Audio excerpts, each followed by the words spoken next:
घने जंगलों के बीच, जहां सूरज की रोशनी भी मुश्किल से जमीन तक पहुंच पाती थी, वहां एक पुराना डाक बंगला खड़ा था।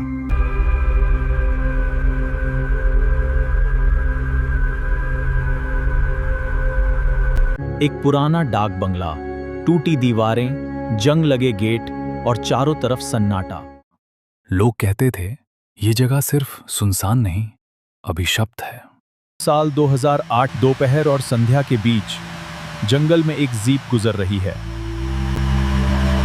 बारिश की हल्की फुहारों के बीच रवि अपनी जीप लेकर उस जंगल के रास्ते पर बढ़ रहा था। वो एक सरकारी कर्मचारी था जिसे नई पोस्टिंग के चलते इस इलाके में आना पड़ा। उसके पास रहने के लिए कोई जगह नहीं थी, इसलिए मजबूरी में उसे उसी डाक बंगले में रात बितानी थी। जैसे ही वो बंगले के पास पहुंचा, जीप खुद ब खुद बंद हो गई। ये क्या यार? रवि ने बड़बड़ाते हुए दोबारा स्टार्ट करने की कोशिश की, लेकिन इंजन जैसे जिद पर अड़ा था। ये गाड़ी स्टार्ट क्यों नहीं हो रही यार? हो जा यार, अब क्या करूं? इस घर में रात बितानी पड़ेगी, ये तो वीरान लगता है। तभी खट खट खट बंगले के अंदर से किसी के चलने की आवाज आई। रवि का दिल जोर से धड़कने लगा। उसने सोचा शायद कोई चौकीदार होगा। वो हिम्मत करके अंदर गया। अंदर का नजारा और भी डरावना था। टूटी कुर्सियां, दीवारों पर पुराने खून जैसे निशान और एक कोने में टंगी हुई लालटेन जो अपने आप हिल रही थी। कोई है? रवि ने आवाज लगाई। घने जंगलों के बीच कुछ सेकंड तक सन्नाटा रहा। फिर अचानक पीछे से एक बूढ़ी आवाज आई। तुम यहां क्यों आए हो? रवि घबराकर पीछे मुड़ा। एक बूढ़ा आदमी फटी हुई खाकी वर्दी में, आंखें गहरी काली और चेहरे पर अजीब सी मुस्कान। मैं यहां रुकने आया हूं, रवि ने डरते हुए कहा।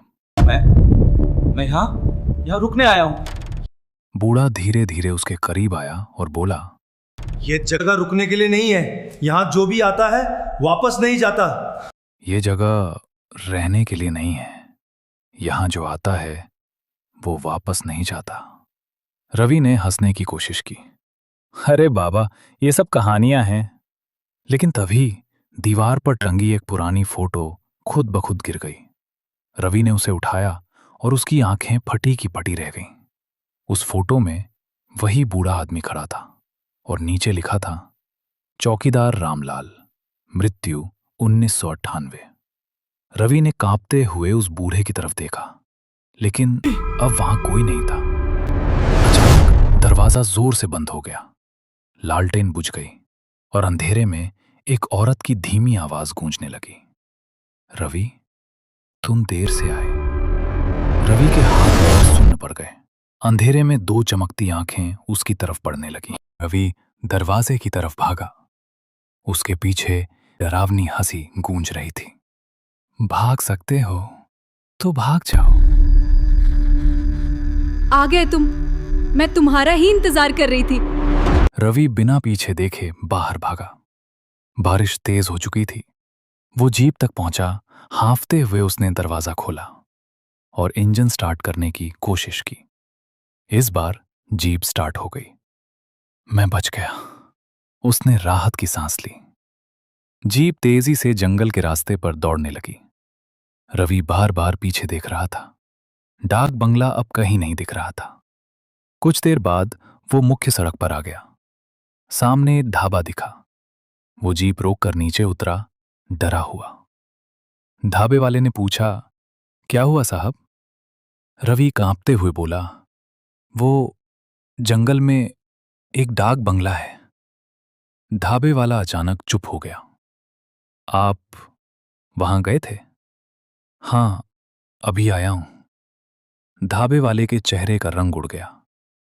साहब, वहां से कोई नहीं आता। क्या बकवास है, मैं खुद आया हूं। रवि गुस्से में बोला, क्या बकवास है, मैं खुद आया हूं। ढाबे वाले ने धीरे से एक पुराना अखबार निकाला। वहां जो भी जाता है वो कभी वापस नहीं आता। उस पर धूल जमी थी।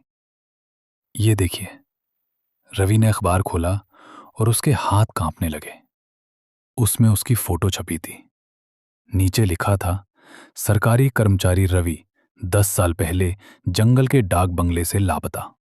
ये तो मेरा नाम और फोटो है, ये नहीं हो सकता, ये सब भ्रम है। वो भागकर बाहर आया अपनी जीप के पास, लेकिन जीप पूरी जंग लगी हुई थी। टायर पंक्चर थे और उस पर मोटी धूल जमी थी, जैसे वो सालों से वहीं खड़ी हो।